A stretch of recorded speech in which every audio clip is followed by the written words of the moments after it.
Se espera que esta tarde el presidente de la República dé a conocer la definición sobre el futuro de la mutualista Casmu. La calle Pou, de gira por el interior, podría anunciar si interviene el prestador de salud para garantizar la atención.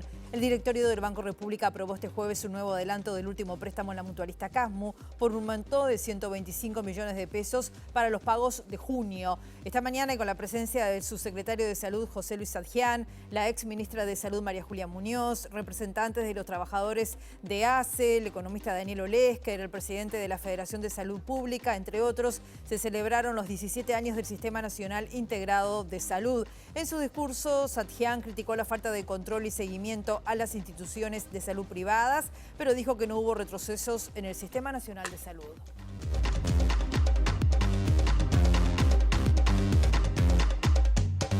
¿Qué tal? ¿Cómo están? Bienvenidas, bienvenidos a MBD Noticias. Comenzamos con la información con 18 grados a esta hora aquí en Montevideo. Una jornada que va a seguir con el cielo claro, algo nuboso, vientos del sector este soplando entre 10 a 30 kilómetros por hora con rachas de 40 y la máxima es la que tenemos ahora, 18 grados. Vemos las cámaras del Centro de Gestión de Movilidad de la Intendencia, Araneda Grande desde Bransen hasta Rivera, hay llenado de hormigón hasta las 5 de la tarde, en 33 entre Buenos Aires y Reconquista hasta las 5 de la tarde carga y descarga, Chaná entre Frugoni y Eduardo Acevedo hasta las 4 de la tarde hay obras de saneamiento. Como decíamos en la portada, con la participación de varias personalidades, por ejemplo, el subsecretario de Salud Pública, Sadjian, la ex ministra de Salud, María Julia Muñoz, representantes de ACE, economista Daniel Olesker, el presidente de la Federación de Salud Pública, Martín Pereira, entre otros. Se celebró esta mañana los 17 años del Sistema Nacional Integrado de Salud. En su discurso, el subsecretario Sadjian reconoció que es muy difícil controlar la ejecución de fondos proporcionados por el Estado a través del FONASA a las instituciones privadas. Según el viceministro, en esta administración no hubo retrocesos en el Sistema Nacional de Salud. Por supuesto que no estoy de acuerdo en nada de lo que se habla de retroceso. En este periodo no hubo ningún tipo de retroceso en el Sistema Nacional de Salud. ¿Cómo le explicamos a una madre del Cerro que tiene un hospital nuevo que hubo un retroceso en el sistema de salud? ¿Cómo le explicamos a una persona que tiene un infarto en Cerro Largo, en Rivera, que tiene dos IMAES, uno público como el Hospital de Tacuarembó y uno privado como en Durazno, que hoy se le salva la vida en cualquiera de esas instituciones gracias al trabajo y gracias al avance de este periodo? Hay que ser honesto también que cada administración buscó mejorar y buscó avanzar en el sistema de salud, buscó avanzar en derechos de trabajadores, en protección de trabajadores, en calidad de atención y en prestaciones. Y en cada administración se fue avanzando en ese sentido. Sadjian desliza críticas por falta de control y seguimiento a las instituciones de salud privadas que han recibido 2.600 millones de dólares por medio del FONASA. La realidad es que desde el Ministerio de Salud Pública, desde los distintos ministerios, desde la JUNASA, lo conversábamos con la presidenta de la JUNASA que también está presente, es difícil o hay escasos herramientas de seguimiento y de control de esa ejecución, porque estamos hablando de instituciones particulares. No nos podemos meter en las decisiones de las instituciones particulares. Podemos controlar cómo se aplica, cómo se atiende a la gente, si reciben las prestaciones, si cumplen con las metas, si tienen las dotaciones que establecen las normativas, etcétera, etcétera. Pero no tomar decisiones de gestión que son decisiones particulares. Esa implementación lleva a, en algunos casos, tener ciertos elementos para poner atención. La FUS reafirmó la decisión de realizar un paro de 24 horas si se define la intervención del Casmu en solidaridad con los trabajadores y trabajadoras de la institución y también en apoyo a la profundización del Sistema Nacional Integrado de Salud. Vemos con suma preocupación, pero de hace ya un buen tiempo, no se ha podido transparentar la información y nosotros lo que queremos es que se garantice la fuente laboral Casmu, que garantice la atención a los 180.000 usuarios, los 7.000 trabajadores y encontrar una sostenibilidad para Casmu que garanticen todas estas cuestiones que anteriormente mencionamos, pero que además CASMU para el Sistema Nacional Integrado es de suma importancia. La caída de CASMU significaría un quiebre del Sistema Nacional Integrado de Salud. La FUS ya decidió medidas, que se va a tomar un paro de 24 horas. ¿Qué otras propuestas van a realizar en el paquete de acciones? Efectivamente, la Federación Uruguaya de la Salud ya ha determinado, una vez que se produzca la intervención por parte del Poder Ejecutivo y posterior a que AFCASMU, los trabajadores de CASMU, realicen una ocupación del centro, nosotros realizaremos un paro nacional de 24 horas de todos los trabajadores de la salud.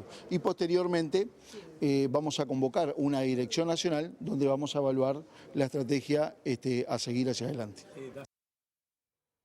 Las y los trabajadores del CASMU están esperando con gran interés y también intriga a ver cuál va a ser el anuncio de la Presidencia de la República con respecto al futuro de la mutualista. En esto está trabajando nuestra periodista Juliana Perdomo. Buen mediodía, Juliana, adelante.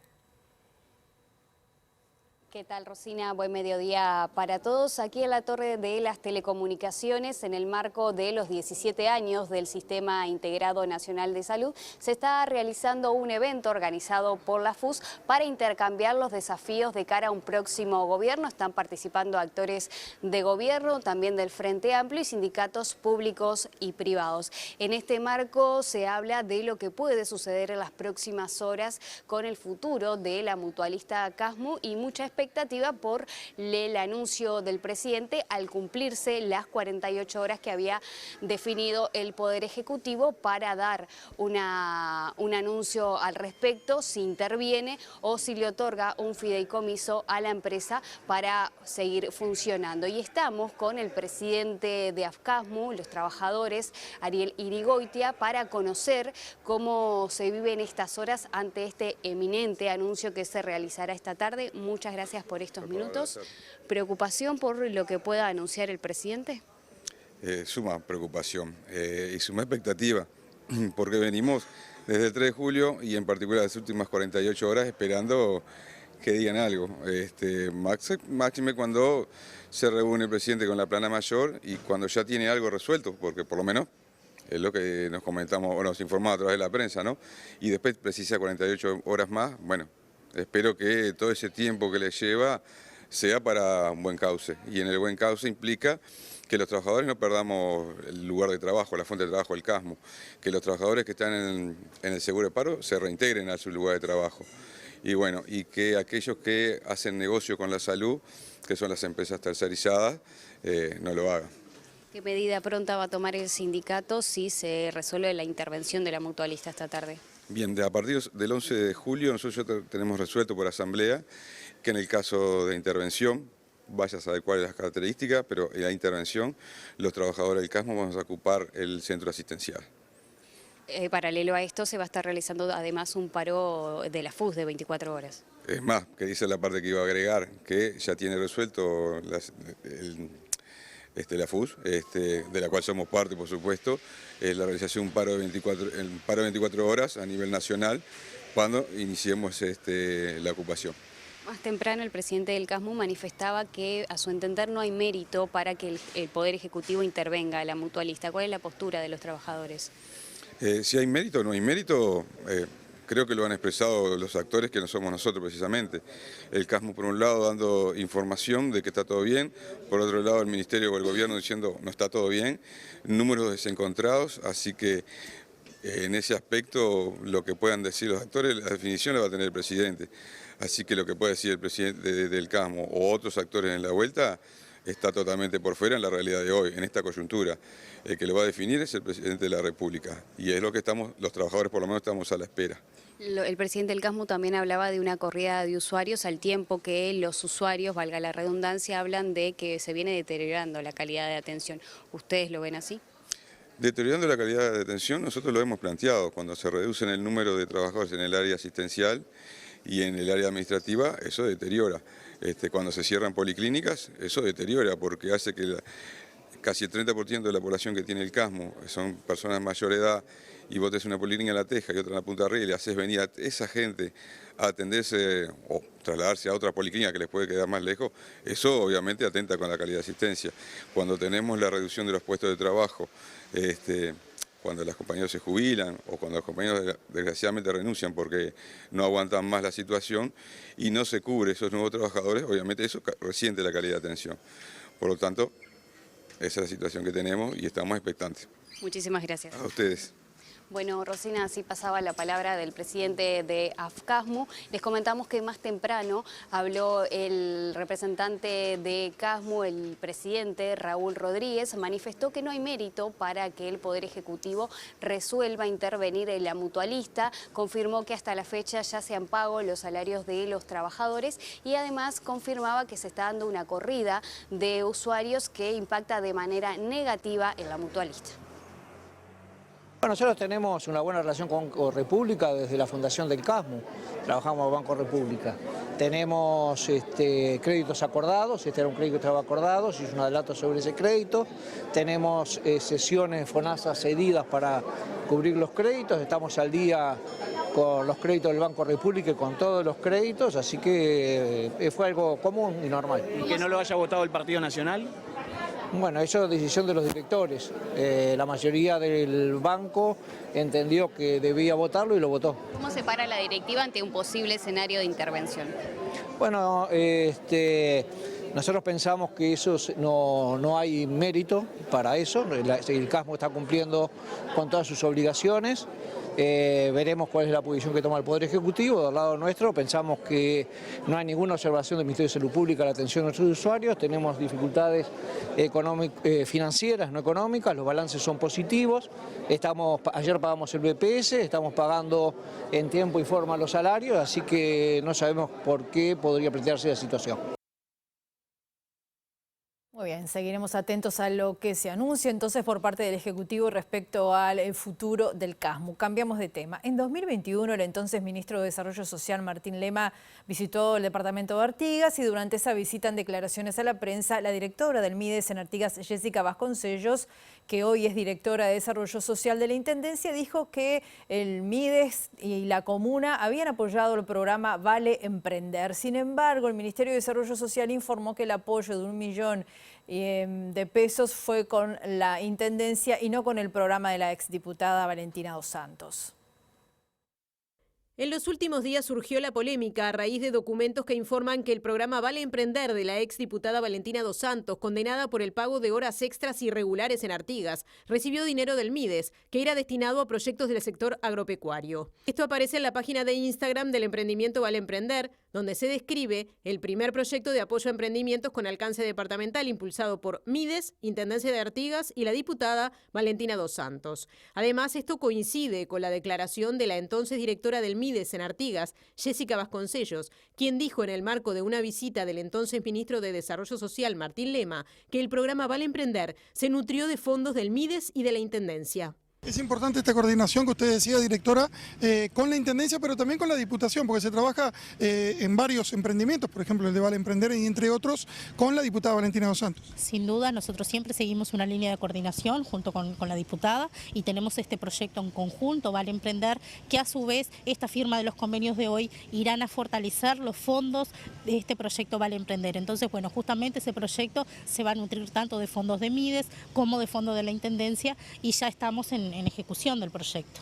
Por otra parte, desde 2021 el proyecto recibió apoyo de la OPP por 18 millones de pesos. Además, desde la Intendencia solicitaron una partida de 8 millones más hace algunas semanas.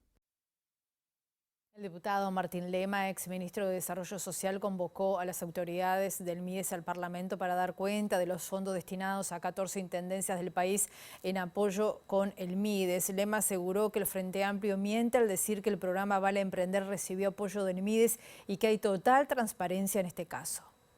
Solicitar la comparecencia acá en el Parlamento, donde tiene que ser, donde se tiene que despejar cualquier tipo de duda, donde se tienen que generar las interrogantes. Y aparte se dan tiempos donde he escuchado estos días también al presidente del Frente Amplio justificar delitos de sus compañeros en programas, en diferentes programas, por ejemplo, radiales. Entonces, que se esté dando estas circunstancias de intentar generar suspicacias, entiendo que no es justo y no corresponde. No tiene absolutamente nada que ver ese programa con el apoyo que el MIDES dio a 14 intendencias, entre las cuales estaba la de Artigas. ¿No recibió ningún dinero? El programa Vale Emprender, no, primero que no es un programa, yo me enteré ahora. Es una marca supuestamente que se promocionaba de la Intendencia de Artigas. Los convenios firmados entre el MIDES y las intendencias del año 2021, que son 14, buscan promover, por ejemplo, en este caso, la ruralidad. No tiene absolutamente nada que ver con esto. Se lo consulto con una declaración que le hicieron a Vasconcellos en 2021. Ella, que está su visita, dice que usted visitó, recorrió y que se da un apoyo justamente al programa Vale Emprender y nombra a la diputada Dos Santos. Y además en el Instagram o en la página del programa Vale Emprender dice programa impulsado por el MIDES. Seguramente el error está ahí entonces. Bueno, los documentos dicen otra cosa. No hay documentos que tengan que ver con Vale Emprender. De hecho, lo que estoy diciendo es que lo que le voy a reclamar, aparte yo, a las propias autoridades del MIDES, es que presenten el acta, el comité que actuó, el desarrollo técnico y a dónde fueron los recursos dentro del marco del convenio del MIDES y la Intendencia de Artigas. El diputado del Frente Amplio por Maldonado, Eduardo Antonini, respondió a Martín Lema y señaló que la convocatoria al titular del MIDES ya estaba realizada el 11 de julio. Esto había sido por el incendio en el residencial del departamento de 33 y por las situaciones, las personas en situación de calle. Allí, como vemos en Twitter o en X, el diputado por el Frente Amplio de Maldonado responde entonces a Martín Lema.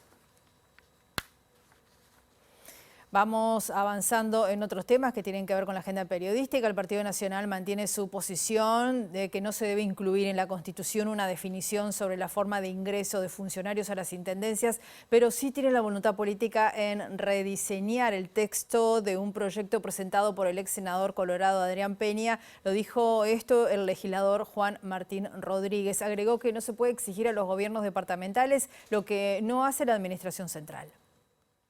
No podemos ser más exigentes en el ingreso de funcionarios a los gobiernos departamentales que lo que se es hoy con la legislación vigente para la administración central. Los artículos 3 y 4 de la ley 19.121 consagran no solamente al concurso como un elemento, un factor de ingreso a la función pública, sino que también habilita los méritos antecedentes. Eso es lo que establece la ley que se aprobó en los gobiernos del Frente Amplio. Nosotros compartimos ese criterio y estamos dispuestos a avanzar en un texto que contemple esa redacción para los gobiernos departamentales. ¿Hay oportunismo del Frente Amplio al hacerse de un proyecto que ya era iniciativa del Partido Colorado?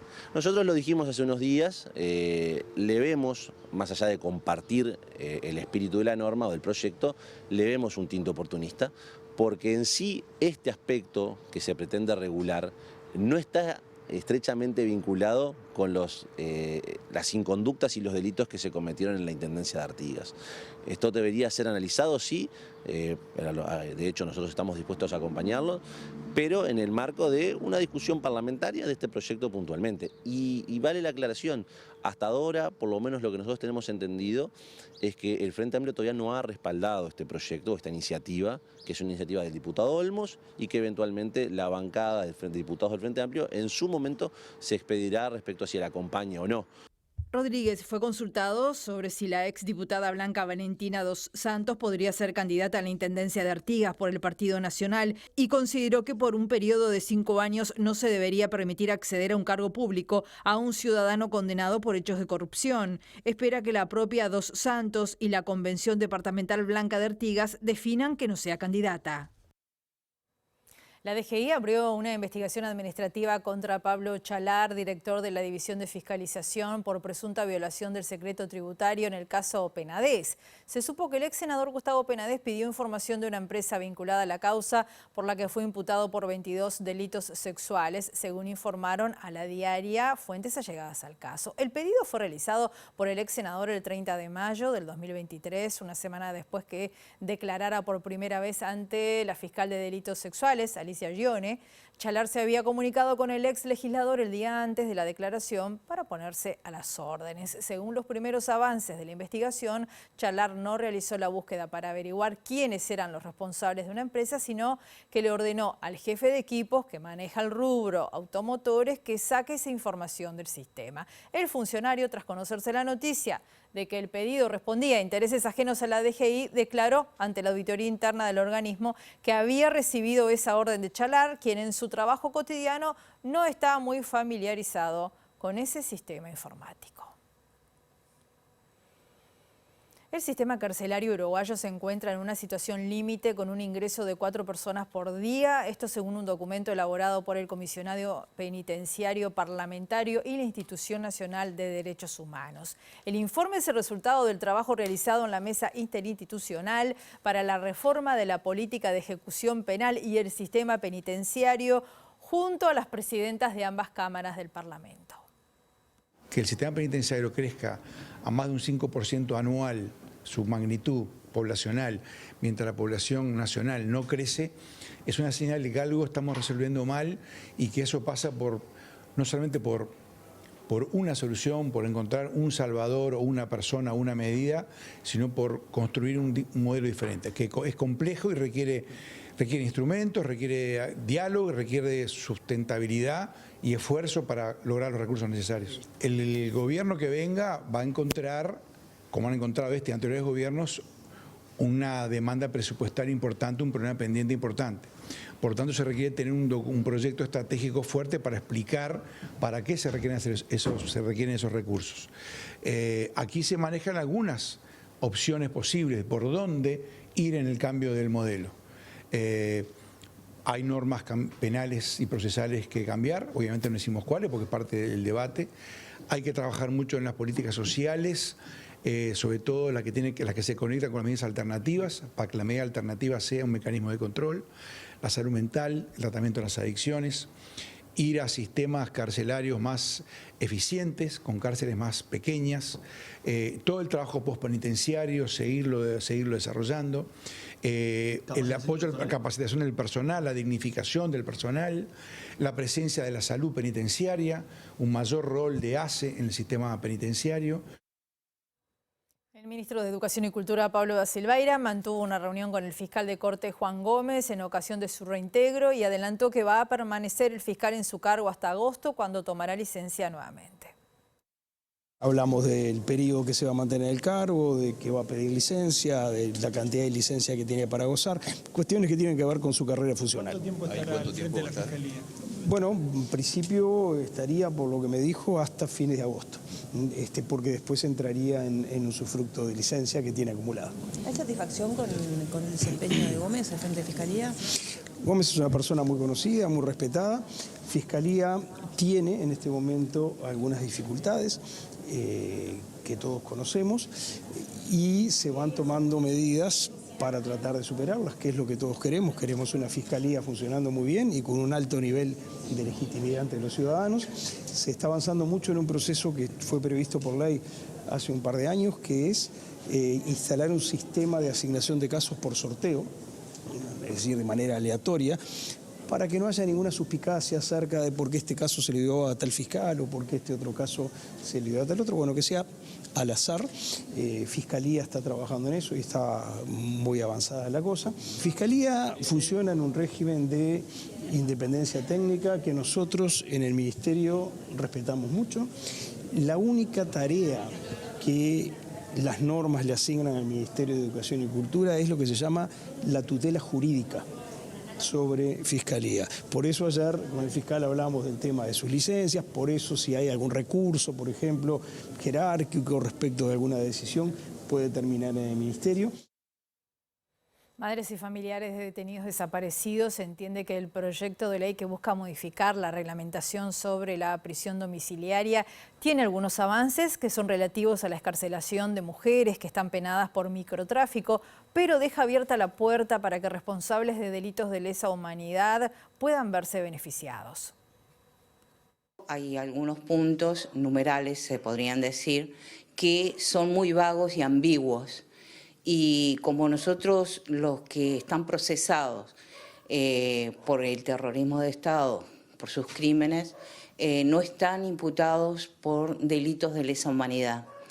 Entonces quedarían fuera de lo que ellos dicen que en este proyecto los delitos de lesa humanidad no tendrían la posibilidad de tener prisión domiciliaria. Al no ser procesados, ellos podían verse beneficiados.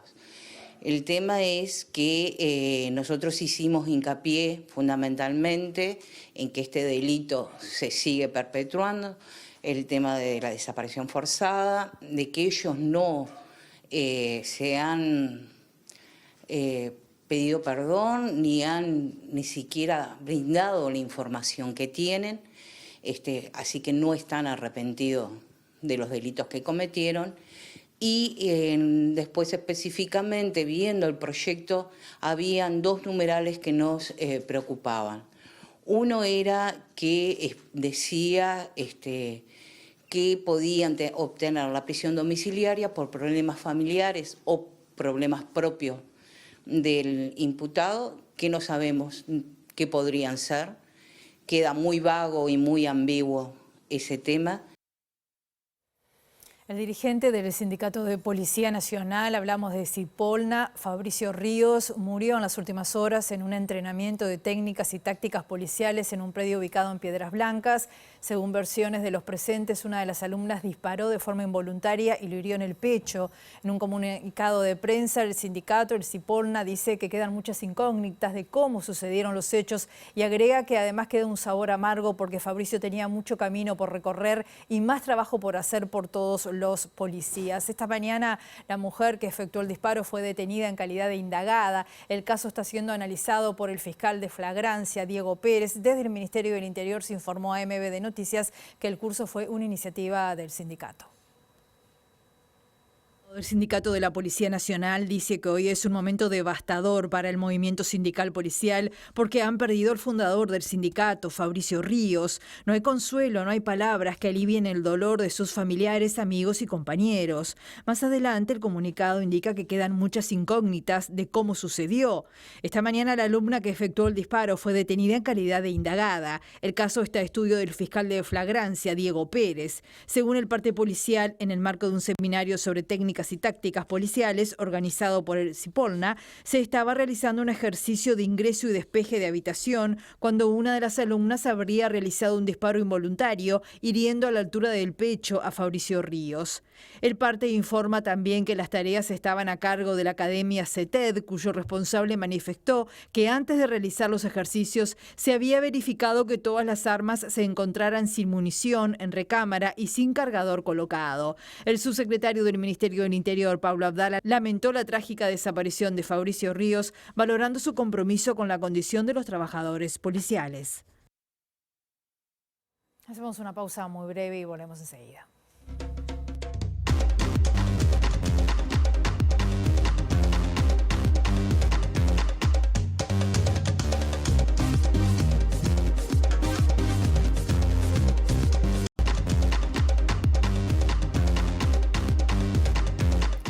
Con MB de Noticias, con 18 grados a esta hora aquí en Montevideo. Nos vamos al Banco Central, hay cambio en la presidencia. Allí está nuestro periodista Eduardo Delgado. Buen mediodía, Eduardo, adelante. Buen mediodía, Rosina. Sí, es cambio de autoridades en el Banco Central. Asume Washington Rivero la presidencia y la deja Diego Labat. Varias de las principales figuras de gobierno aquí presentes, entre ellos varios ministros, como la que va a hacer uso de la palabra, la ministra de Economía y Finanzas, Azucena Arbeleche. También está el canciller Omar Paganini. La fórmula presidencial del Partido Nacional también presente, entre otras autoridades. Hay que recordar que Diego Labat es una de las personas que suena como posible presidente, como posible ministro de Economía en caso de que Alberto Delgado gane la presidencia del país. Lo dejo con las palabras de la ministra de Economía, Azucena Arbeleche. Que hoy están a la vista de todos. La etapa de Diego del Banco Central comienza el 4 de marzo de 2020, asume de forma interina. Era director por el Partido Nacional en ANCAP. Y luego, el 20 de marzo, ahí sí asume como presidente de la institución monetaria, en un entorno que era muy distinto de lo que tenemos en el día de hoy, porque estábamos en pleno COVID, 20 de marzo, el 13 de marzo supimos de los primeros casos, o sea que prácticamente diría que sin ser por la prensa, Diego y Tommy no estaban acompañados, a diferencia de lo que ocurría hoy. Si uno mira un poquito más para atrás, creo que el verdadero quiebre en la etapa de profesional de Diego se da en el 2015, cuando luego de una larga y muy destacada trayectoria en el sector privado, Diego resuelve volcarse al servicio público. Deja la actividad privada para dedicarse a la actividad pública y me parece que eso es algo para destacar especialmente, porque no es normal, no es común que a una persona que le vaya tan bien en el ámbito privado, en este caso la actividad financiera, tome la decisión de querer servir a su país, y creo que ahí inició el gran paso, se dio ese gran paso en la carrera profesional de Diego. Ha sido realmente un gusto trabajar juntos en este tiempo en el equipo económico, que está integrado en este momento también por el contador Fernando Blanco, como lo fue inicialmente, que lo vi también por algún lado, con el contador Isaac Alfie. Hemos trabajado muy a gustos como equipo económico y hemos trabajado muy a gusto con Diego, no solo por el profesionalismo que tiene, no solo por cómo ha actuado a nivel doméstico y a nivel internacional.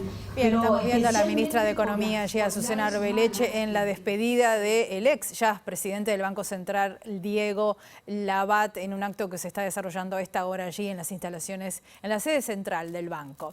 Vamos a otros temas. Concurrir a ollas o pedir asistencia al Estado no es la primera opción de las personas que pasan hambre o tienen incertidumbre alimentaria. Esto lo dice un estudio del Núcleo Interdisciplinario de Alimentación y Bienestar de la Universidad. Según la investigadora Alejandra Girona, este estudio al que hacemos referencias, que tiene que ver con los hogares con inseguridad alimentaria, este estudio derriba el mito de que las personas en situación de pobreza e inseguridad alimentaria recurren al Estado en primer lugar. Antes comen salteado, dijo, o eligen quién come en la casa. Si bien Uruguay es el país mejor posicionado de América Latina a nivel de inseguridad alimentaria, la pobreza y las cifras de hambre aumentan mucho en algunas regiones de Montevideo, Canelones, Rivera, Artigas y Cerro Largo, según Girona. El estudio demostró que el pasar hambre hace que las personas todo el tiempo busquen estrategias para afrontar la escasez de alimentos. Primero empezar a comprar alimentos más baratos. Esto de empezar a buscar en varios negocios, ¿sí? Recorrer, caminar, cambiar de barrio, buscar el precio y comprar alimentos más baratos. Empezar a comprar fraccionado, ¿no? Sacrificar determinados alimentos que antes yo venía consumiendo y que de repente ahora dejo de consumir. En general en Uruguay lo que pasa, los estudios nos vienen mostrando, es que lo primero que se deja es frutas, verduras y carnes, ¿no? Esa es como una gran estrategia. Lo segundo es empezar a pedir fiado, empezar a reorganizar gastos, empezar a pedir préstamos, a hurgar, ¿no? Para conseguir alimentos. El tercer grupo de cosas que hacen es estoquearme. Cuando de los primeros días, del mes, me estoqueo, guardo alimentos porque sé que la segunda quincena va a ser en donde me van a faltar alimentos. Entonces empiezo a estoquear. Lo otro que empiezo a privilegiar en el hogar quién come y quién no.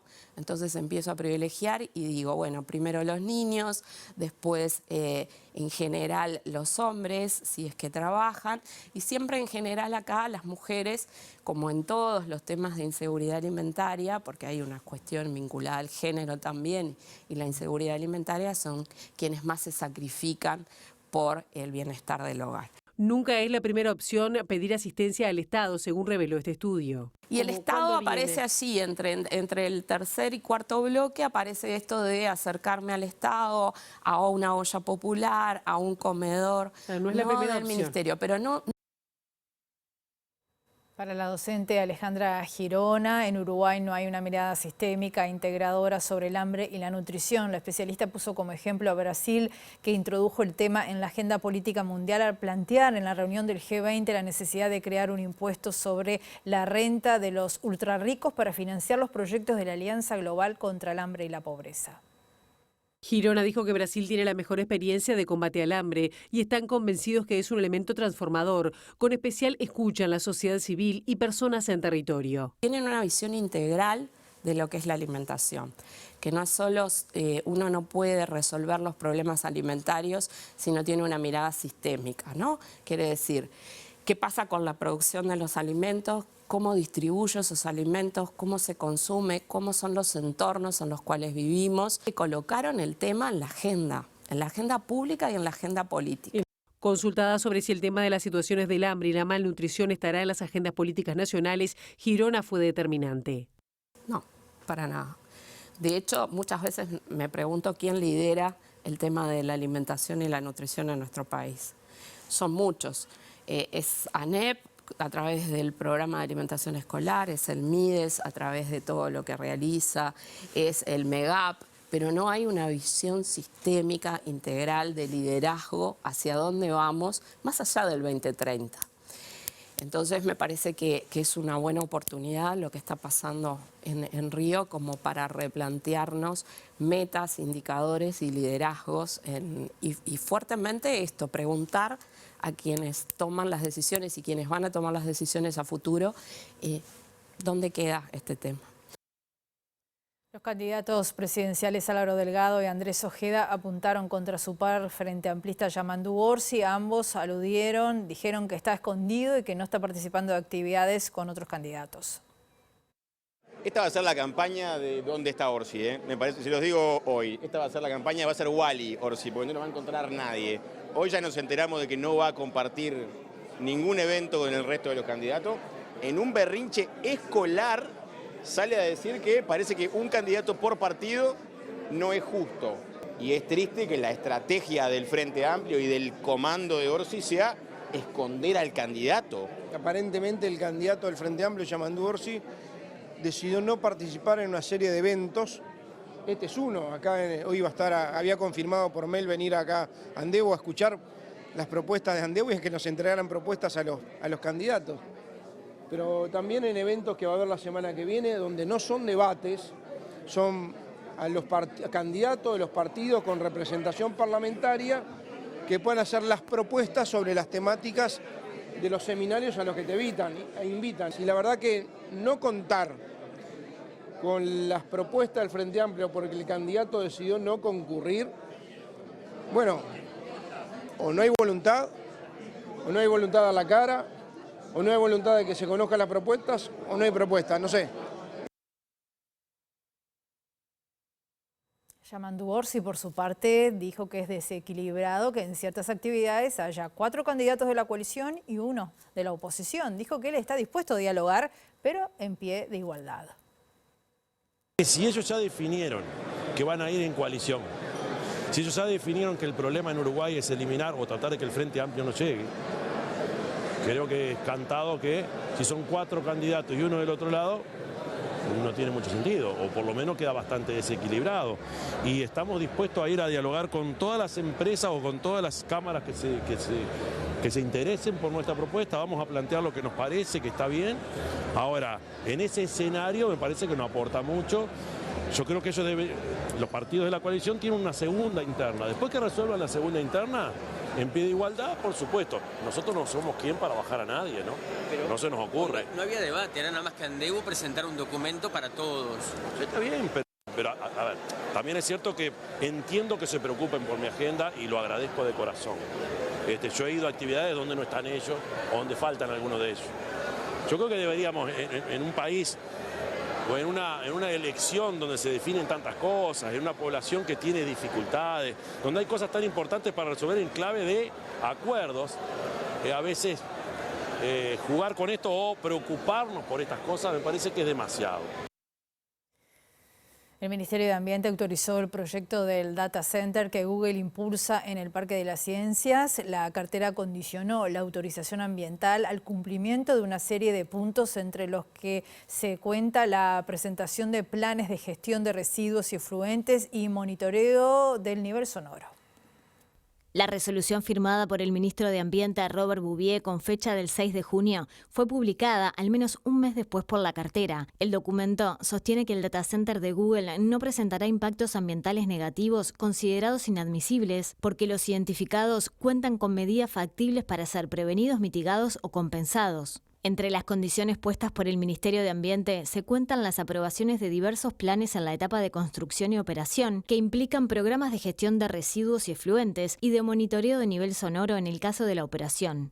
Otro de los puntos exigidos es que los registros del monitoreo en la fase de operación del proyecto deberán mantenerse a disposición de la Dirección Nacional de Calidad y Evaluación Ambiental de la cartera. Además, la empresa deberá presentar medidas de mitigación en caso de impactos no previstos. La autorización exige la comunicación del inicio de las obras por escrito y antelación y rige por 2 años. Si el proyecto no se ejecuta en ese plazo, queda sin efecto. El proyecto tendrá 1/3 de la capacidad proyectada inicialmente. Estima el consumo de agua de OCE en 48 metros cúbicos diarios y tendrá un consumo máximo de energía menor a 560 gigavatios horas por año, según informó la empresa.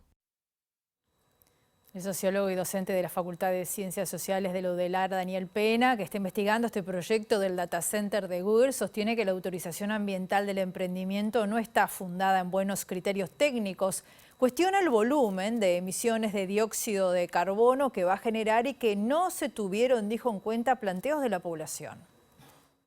Tiene varios problemas, a mi entender, ¿no? Por un lado, desconoce lo que la población pidió o demandó a través de los formularios de la puesta de manifiesto, donde se demandaba que se hicieran 4 nuevos estudios por parte de la empresa, y eso el Ministerio lo desconoce, no le pide ni un estudio nuevo a la empresa, sino que de hecho lo autoriza diciéndole que los estudios sobre ruido y sobre óxido nitroso, que es una sustancia dañina para la salud de las personas que viven ahí cerca, en Colonia Nicolich, lo van a tener que presentar de nuevo en la siguiente etapa, una vez que ya tengan construido el data center, porque tienen problemas en los estudios. O sea, lo aprueba aunque tienen problemas en los estudios. Tampoco le exige a la empresa ningún estudio, ninguna certificación, ningún tipo de seguridad de que no está vinculada a situaciones de esclavitud, trabajo infantil y altos niveles de contaminación, que es lo que está, digamos, denunciado internacionalmente, que la minería de coltán y cobalto en el Congo, denuncias que ha hecho, por ejemplo, Amnistía Internacional.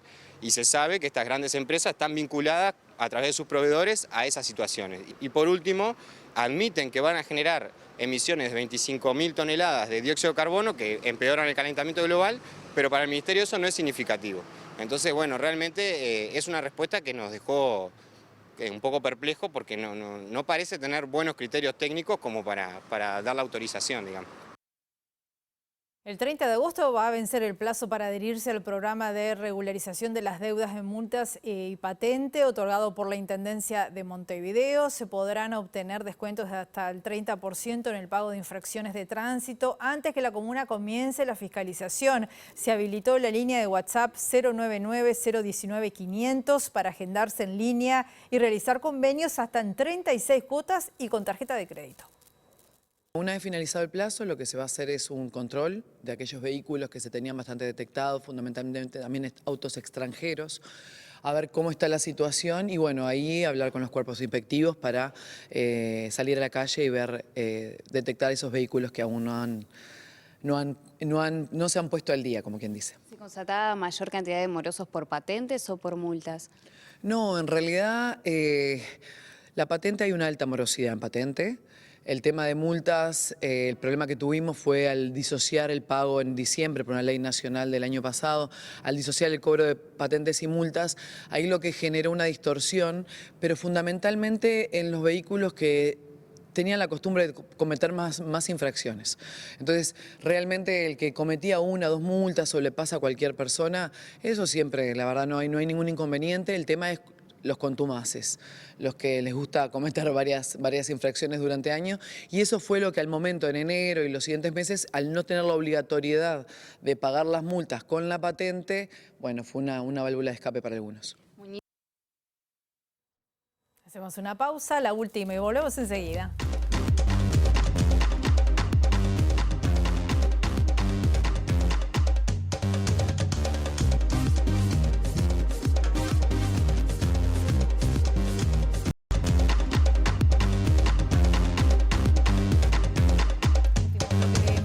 noticias, continuamos con la información. Les contamos que el canciller Omar Paganini opinó que en Venezuela no están dadas las garantías para las elecciones de este domingo. Respaldó las declaraciones de Lula da Silva tras los dichos de Maduro sobre el baño de sangre y dijo que espera que el pueblo venezolano encuentre el camino a la democracia.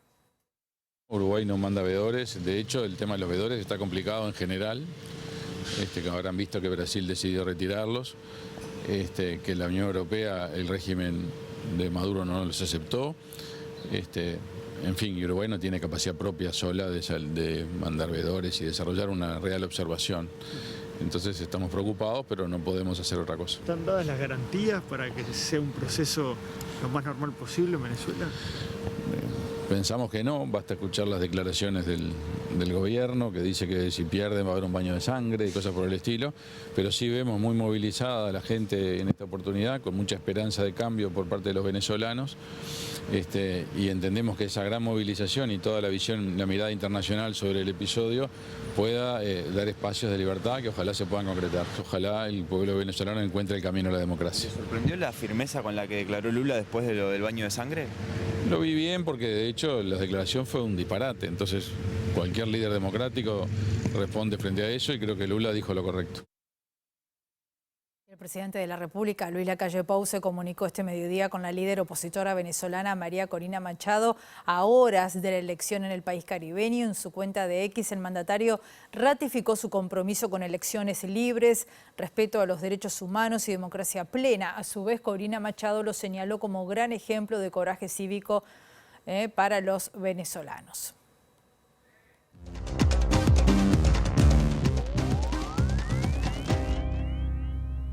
Es viernes, es día de recibir a nuestro periodista especializado en información internacional. Hablamos de Alejandro Gabar. Bienvenido, Alejandro, adelante. Gracias, Rosina, buen mediodía y con mucha información, y vamos a seguir hablando de Venezuela, naturalmente, porque va a ser el gran tema de este fin de semana, pero antes, brevemente, déjame comentarte que esta semana, como todo el mundo sabe, también ha sido clave en el proceso electoral de los Estados Unidos, a partir de la decisión que tomó el fin de semana pasado el presidente Joe Biden de abandonar la carrera electoral, y a partir de allí se ha desatado, bueno, toda una cadena de acontecimientos que están vinculados con el apoyo a Kamala Harris, que es la vicepresidenta de la República de Estados Unidos en este momento y que ahora va a asumir ese rol. Ha sido todo muy vertiginoso, sobre todo la cantidad de dinero que ha logrado rescatar, que estaba allí pendiente de una decisión de esta naturaleza, y el apoyo que ha tenido, que incluso ya le asegura prácticamente en la convención tener la mayoría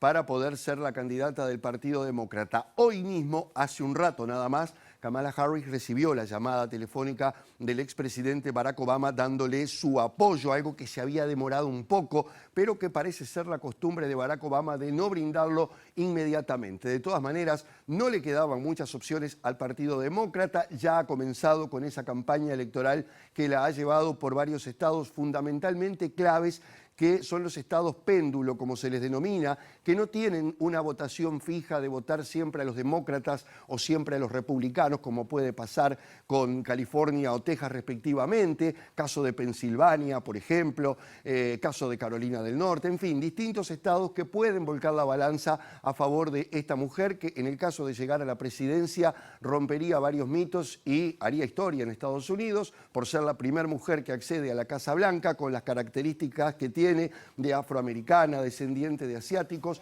Resta saber si quién va a ser el vicepresidente que la va a acompañar. Los analistas sostienen que deberá ser un hombre blanco y anglosajón. ¿Para qué? Para llegar a ese sector del electorado de los Estados Unidos también muy importante, y va a tener que remar un poco porque todavía las encuestas siguen dándole una leve mayoría al expresidente Donald Trump. Ahora nos vamos a Venezuela, donde, como ustedes saben, van a ser elecciones cruciales, donde hasta ahora los sondeos previos le dan una leve mayoría también a la oposición venezolana encabezada por Edmundo González. Recordemos que este hombre de 74 años, ex diplomático, ha ocupado este lugar porque Corina Machado precisamente fue inhabilitada por el Tribunal Electoral por distintos motivos, y entonces ha quedado al frente de una oposición que hasta ahora siempre ha estado muy fragmentada y problematizada como para hacerle frente al chavismo. Esta vez parece que la cosa es bastante distinta y hay algunas señales que incluso las ha dado el propio ejército venezolano a través de sus comandantes,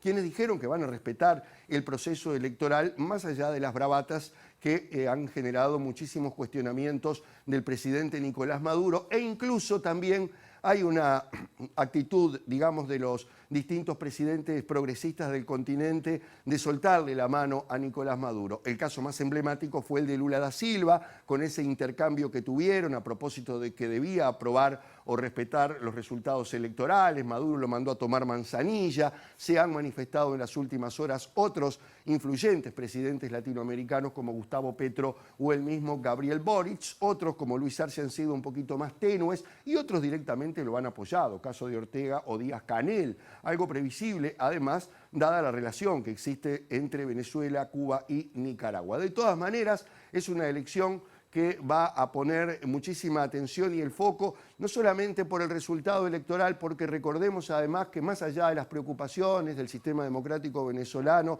y patatín y patatán, Venezuela es un país muy poderoso desde el punto de vista energético, uno de los principales productores y una de las mayores reservas de petróleo del mundo, gas natural, minerales raros, un litoral marítimo riquísimo, apetecible para cualquier potencia que se precie de tal en la geopolítica del mundo de hoy, ya sea desde los Estados Unidos, China, Rusia, todo el mundo está poniendo la óptica en Venezuela para ver qué va a ocurrir en las elecciones de este domingo, que ojalá transcurran de una manera absolutamente pacífica y veremos cuál es la decisión del pueblo venezolano, un pueblo muy sufrido, que ha pasado muchísimas cosas, porque recordemos también que el chavismo no llegó por azar ni cayó del cielo, sino que fue gestado por una serie de situaciones que se han dado en Venezuela durante décadas, que tienen que ver con la situación económica, también con la desigualdad, con la pobreza, con el reparto de un país riquísimo que nunca tuvo una filtración hacia sus masas populares.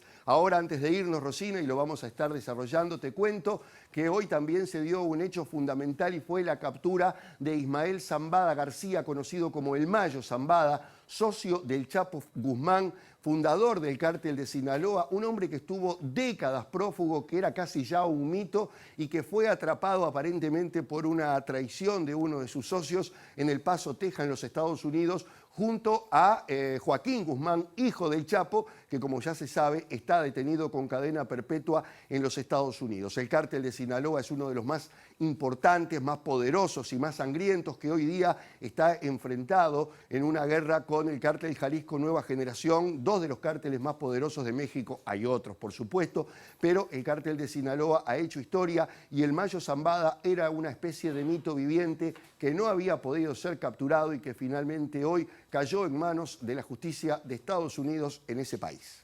Muchas gracias, Ale. Como siempre, un gusto tenerte con tanta información y tan profunda. Muchas gracias. Bueno, nosotros nos vamos a ir despidiendo. Ustedes saben que el fin de semana los vamos a seguir acompañando, por supuesto que a través de las redes sociales, pero además el domingo a las 7 van a tener la edición también de MBD Noticias con José Macaraballo y el lunes a primera hora con Pilar Teijeiro. Ahora sí, nos vamos. Que pasen bien. Hasta luego.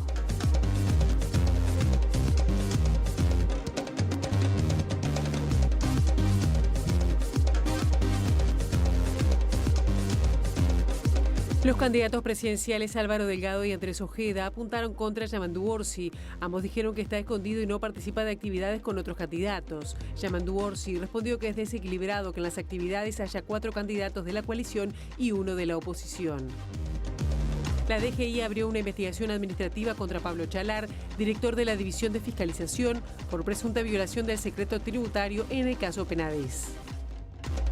El Ministerio de Ambiente autorizó el proyecto del data center que Google impulsa en el Parque de las Ciencias en el departamento de Canelones. La cartera condicionó la autorización al cumplimiento de la aprobación de un plan ambiental. Desde las 14:30 de esta jornada, el mundo vive la ceremonia de apertura de una instancia de los Juegos Olímpicos de Francia 2024. En Montevideo, la Alianza Francesa de Montevideo y la Intendencia presentan Uruguay Celeste, una exposición sobre la participación olímpica de nuestro país. El gobierno y la oposición de Venezuela cierran hoy la campaña electoral, mientras distintos líderes de la izquierda latinoamericana advierten a Maduro por el respeto a los resultados. Se espera que esta tarde el presidente de la República dé a conocer la definición sobre el futuro de la mutualista Casmu. La calle Pou, de gira por el interior, podría anunciar si interviene el prestador de salud para garantizar la atención.